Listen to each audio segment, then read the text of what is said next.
Sure. So my name's David Smith. I am the founder of a not-for-profit organisation called Women in Games.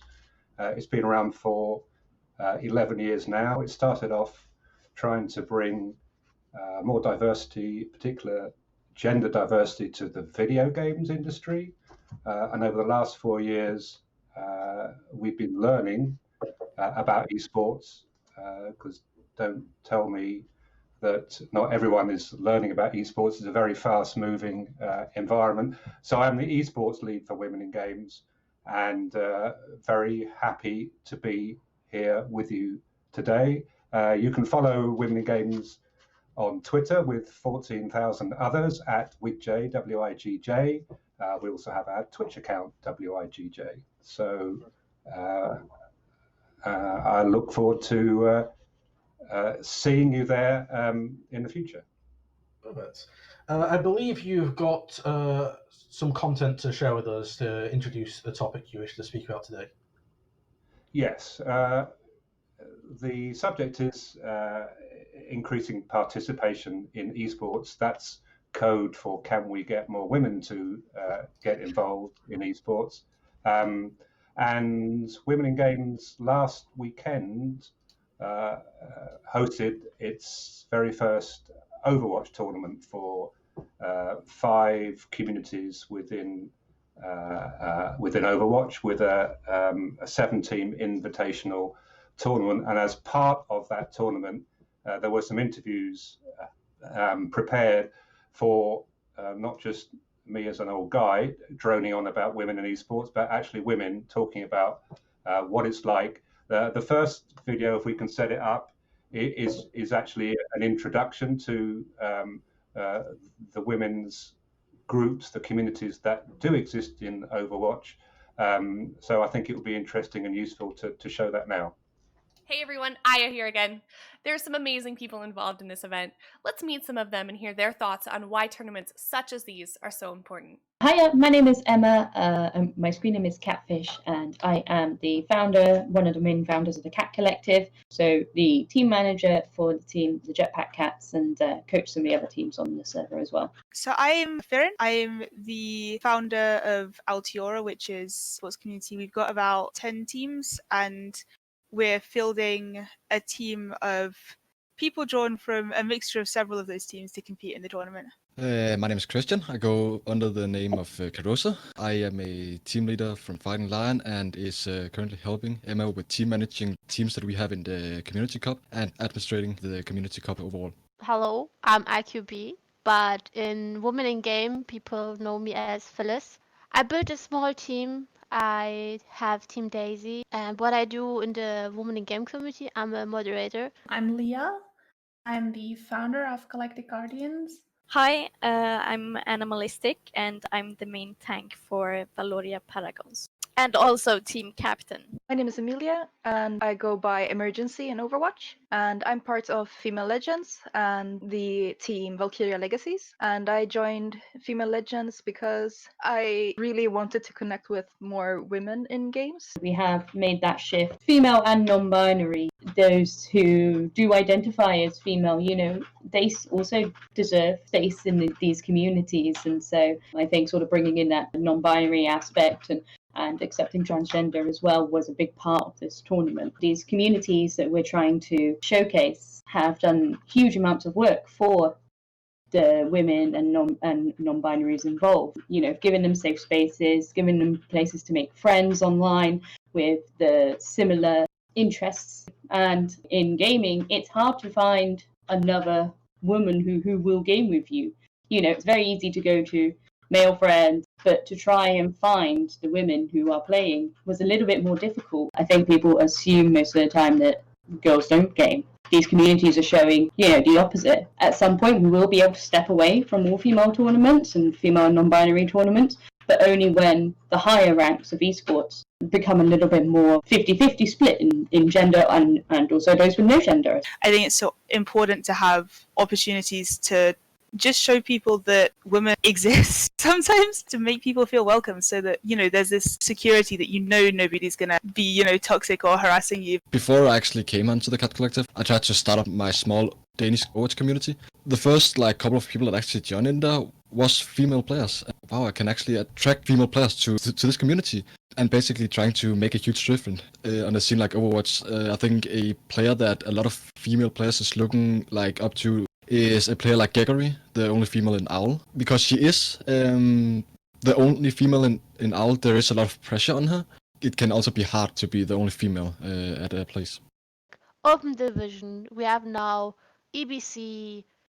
We had the Echo tournament. These kind of tournaments are not supporting the people who are not actually aiming to path to pro. People who are just want to support the cause or play for fun with friends, with their team, which are just built it. Like we have so many wonderful teams, and they are just playing together as a hobby, as a sport. So I think it's important to show that we exist with these kind of tournaments. There is women like and non-binary teams and players that we too need a place on the scene. Woman I know is Giggity. Women don't generally get as much support. Yeah, so like we already have basically an all men tournament, so why can't we have an all women tournament? Or I would generally say it's sometimes hard in the gaming community itself, represented as female, because you get from time to time harassed online, sadly. But in tournaments like this, girls can feel safe. It's like helping girls to show their skills. So I really think it's super important. And we're back. That was a really interesting video. It's great to get some insight from actual people living these experiences and actually giving first-hand insight into what is going on and what can be done. Yeah, I mean, this tournament last weekend, was very successful. It's taken us as a not-for-profit with very limited funding a little while to put this into operation with the support of our tournament organisers, a Monkey Bubble, that did a fantastic job. But I do have another a clip to show, which talks more about what it's like to be a woman in competitive gaming or esports, how tough it can be. And the interesting thing, this video was shot a couple of times, because the first time it was so negative, we thought actually we want to encourage many more girls and young women to get involved in esports, competitive gaming. So this was a second take, and there is some very encouraging messages coming out in this clip. If we can just run that now as well, please. 20% of people working in games are women, 5% in esports, and less than 1% of professional players in esports are women. But that doesn't always mean you have to be alone. Let's hear some stories from other people involved in this tournament today.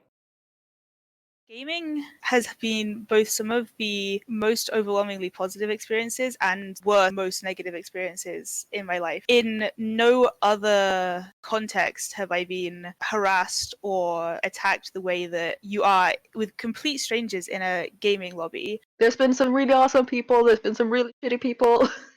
I think that's pretty much universal. Because I just play with teams and play with, people on my server now. If it's not a full team, I won't talk in chat. I won't do it still. I've just had enough of it, I had struggles with the microphone when I'm talking. Oh, it's a girl. But with every match I played, with every game I entered, I overcome this fear. Playing these kind of games, speaking in voice and getting something stupid back.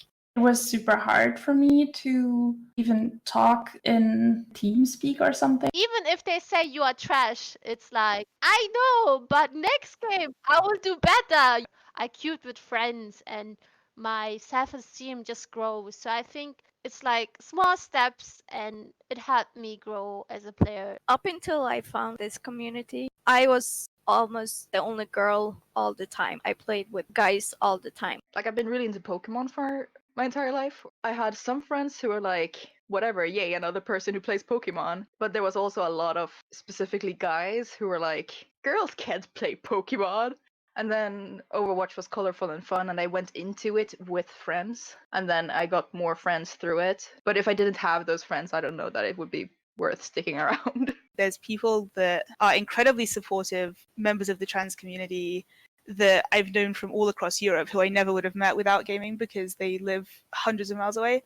So it's been incredibly mixed, and I think to anyone who's having a bigger share of the negative experiences, I would keep looking for the space where you'll have the positive experiences. The more girls start to play as well, and the more spaces like Galactic Guardians exist, the easier it gets to actually be involved and feel good in the gaming environment. And I think that's great. Often trans masculine people are sort of invisible and there's not a lot of representation, so you feel like you're sort of blindly wandering around in the dark. But then online, people will just take you for who you are, who your avatar, your profile picture kind of says you are, and be perceived as your preferred gender. When I found Female Legends, it was like coming home. I've grown so much, both as a gamer, but also as a person. It has improved since I was younger. We still have a really long way to go, and I think some of the movements that have happened recently in the Dota scene, in the Overwatch scene,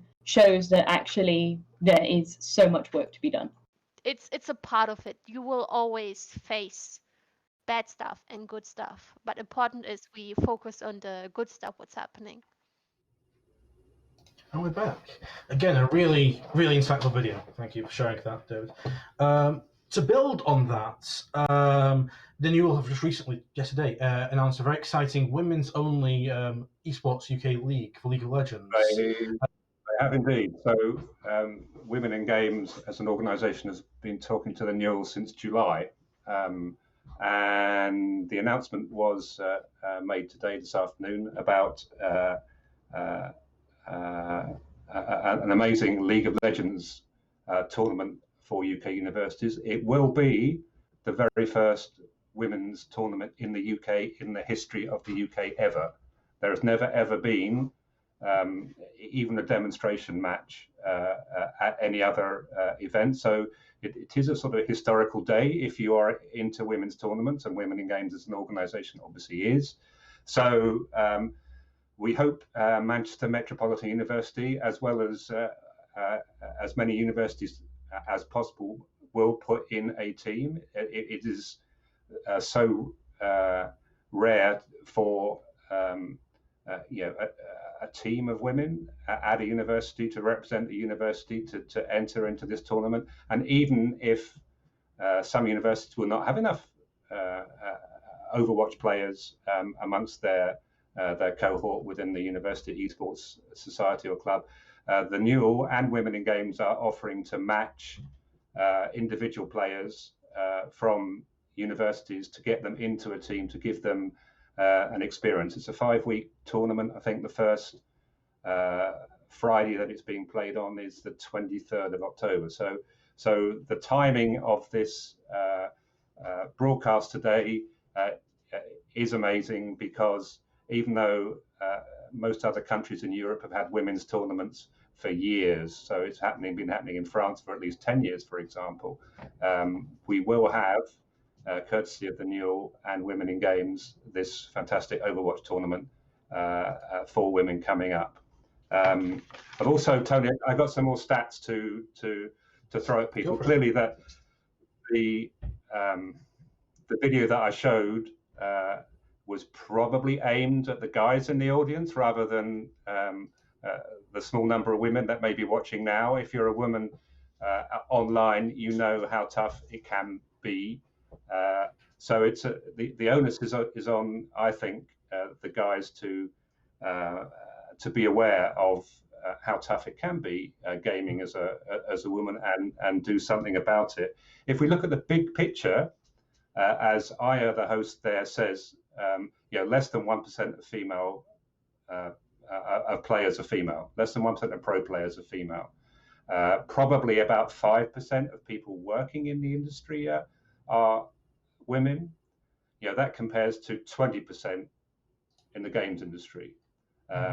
So the stats in esports are actually worse now than when I set up Women in Games, looking at the stats for women working in video games 11 years ago. So as Emma Brown at the very end was saying, there is an amazingly long way to go. But we are on that path and we are doing something about it. The fact that you've invited me to talk now is a great step. There's also some people will say, does it matter? Does it matter that 50% of the population are not into games or aren't visible playing games? And the answer is, yes, it does matter, and not just being responsible socially. Women in games are very big into an industry free of gender discrimination, equal opportunity, in looking for women to achieve their full potential. But there's real commercial benefits as well. If you're a publisher and your game is only being sold and played by 50% of the world's population, what would that do if suddenly the whole world were playing it? And this is the steps that the video games sector has gone through.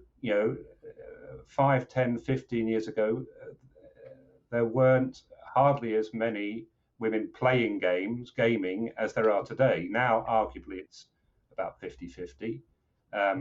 But that wasn't the case 10 years ago. It certainly wasn't the case 20 years ago. So the fact that women are gaming equally with men gives us some encouragement that in competitive gaming, we can move in that direction. So, there are hundreds of issues, many issues, maybe not hundreds of issues, but many issues. And the first one, I just want to point out some UK stats on awareness. So there was how many people have actually heard of esports in the UK by different gender. So there was a YouGov survey in September 2017 called "Just a Game?" ? You can look it up online and Google it. But in the UK total population, if you look at the awareness of have you heard of esports, not do you have an opinion on esports, but have you even heard of the name or the word esports? 48% of men had heard of esports and 23% of women. Okay, so men compared to women, over twice as many individuals had actually heard of esports. And okay, you can say, well, that must include everybody over 60, and why would people over 60 want to play competitive games? So I had YouGov come around to my office to dive deeper into the stats that existed, and we looked at the 18 to 24 age group. So most of you guys at university, and as you'd expect, the numbers are much higher. So 81% of men had heard of esports, but only 48% of women. So in the university age group, less than half of women have actually heard of esports. So one of the first challenges for the industry, and maybe for you as a society, to get more people to join the society in Freshers Week or whatever, is to let people know that esports exists, the society exists. Once you've done that, then you're halfway to encouraging more women to participate, realize that it's a fantastic not just pastime, but it can be a job, a full-time job.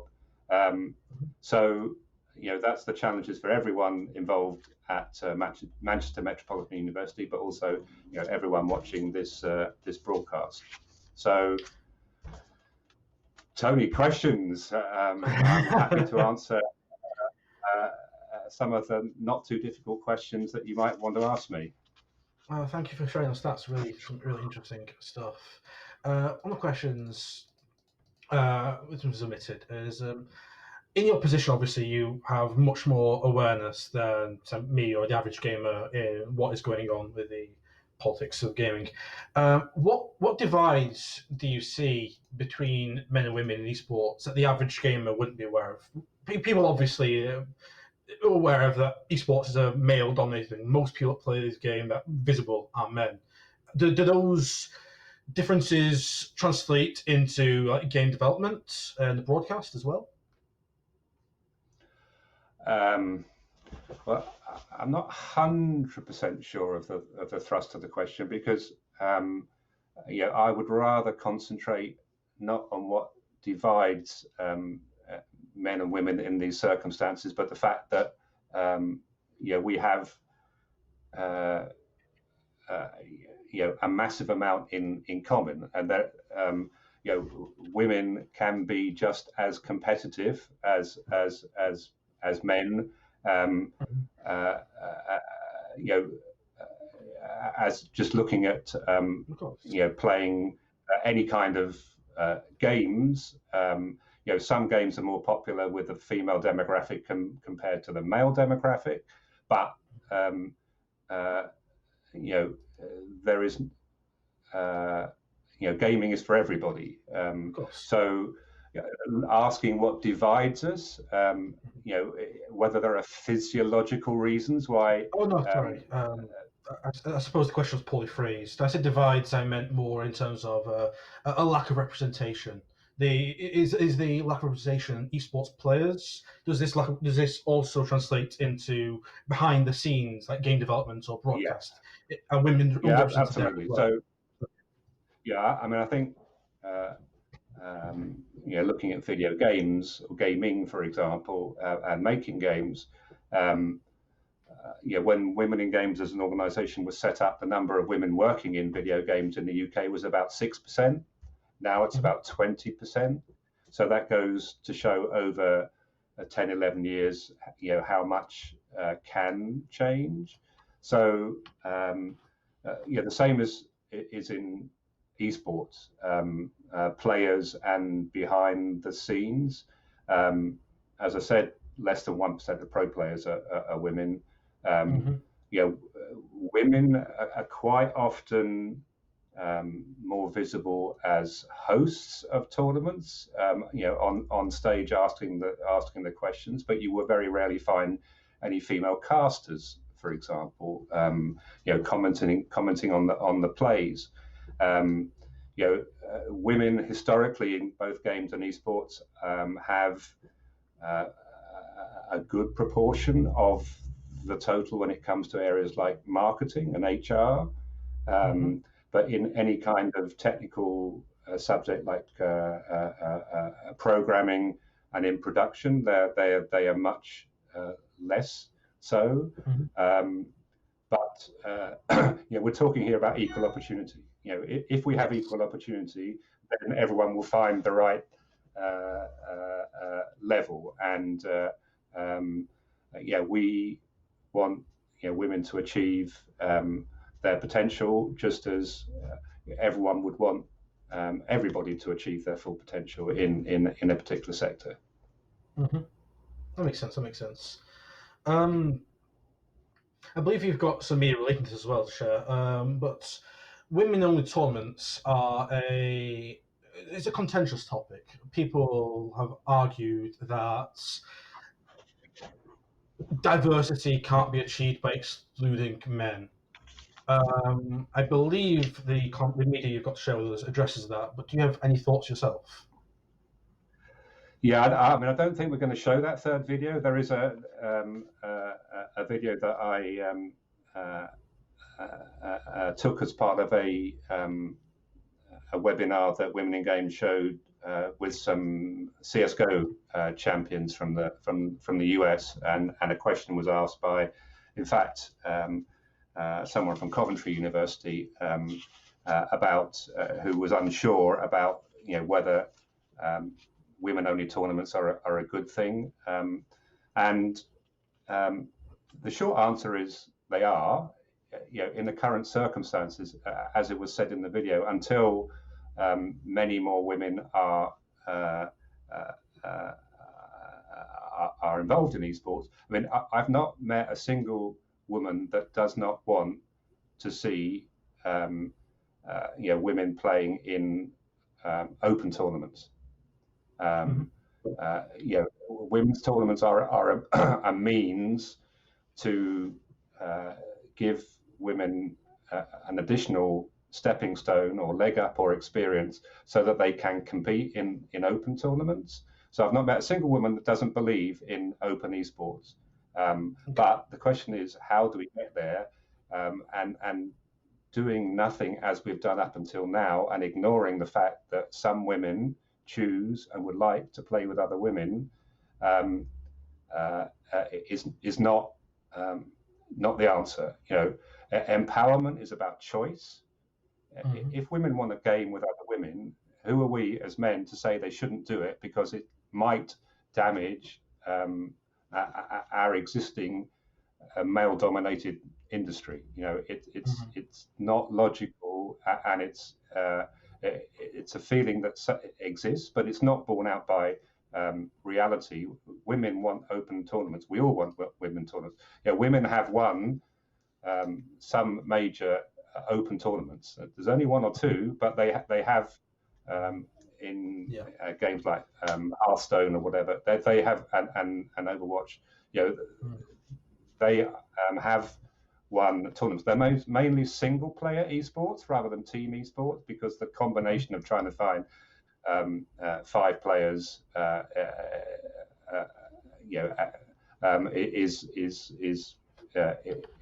is much more difficult than just if you're playing by yourself.